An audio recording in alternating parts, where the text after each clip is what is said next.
Hello bachcho, let's move to the question, and the question here is third ventricle of the brain is located in.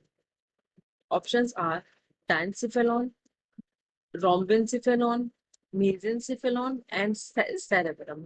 जैसा कि हम यहाँ पे diagram देख रहे हैं, यहाँ पे डायग्राम में दिया हुआ है fourth ventricle, third ventricle and left and the right ventricle. अब हमें यहाँ बताना है थर्ड वेंट्रिकल लोकेटेड कहाँ पे है, राइट? तो थर्ड वेंट्रिकल है वो इस पोजीशन पे लोकेट है, जो कि कहाँ पे है, ये है डायनसिफेलॉन. ओके. और डाइसिफेलॉन क्या है? डाइसिफेलॉन पार्ट है ब्रेन का जो कि कंपोज होता है थैलेमस, सब thalamus, hypothalamus and epithalamus, right? Epithalamus. जो ये थर्ड वेंट्रिकल है ये बना हुआ होता है with the central part of brain, और ये क्या फैसिलिटेट करता है? ये फैसिलिटेट करता है communication between other ventricle, right? जैसे कि हम यहाँ देख रहे हैं कि ये इस पॉइंट से लेटरल वेंट्रिकल से भी जुड़ा हुआ है और इस पॉइंट से ये educate of the midbrain यानी कि सेरेब्रम एडुकेट यहाँ से भी ये इससे जुड़ा हुआ है, राइट?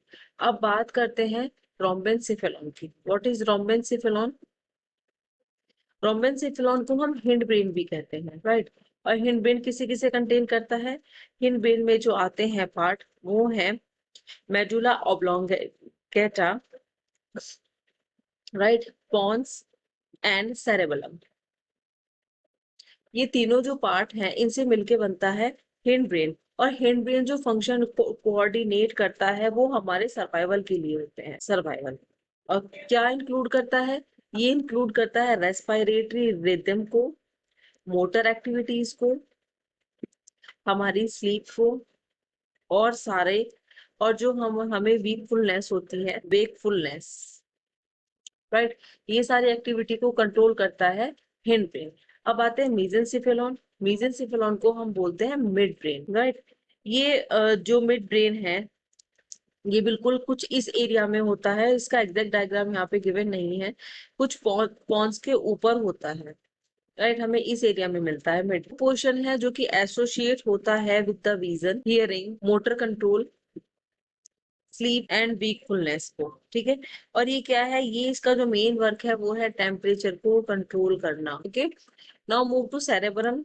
सेरेब्रम क्या है? जैसे कि हम देख रहे हैं ये पूरा सबसे बड़ा जो पार्ट होता है ब्रेन में वो सेरेब्रम ये कंटेन करता है, right? Itself, a cerebrum itself contain the major lobes of the brain. और ये रेस्पॉन्सिबल है फॉर रिसीविंग, मैं यहाँ पे इसको नोट डाउन कर रही हूँ, ये रेस्पॉन्सिबल होता है for receiving end giving, receive करना और गिव करना. किसे? ये सारी इंफॉर्मेशन लेना, मतलब आदान प्रदान करता है इंफॉर्मेशन का for from the sense organ as well as controlling the body. So here we got the correct option. Our correct option is option number 2. Hope you understand it well. Best of luck. Thank you guys.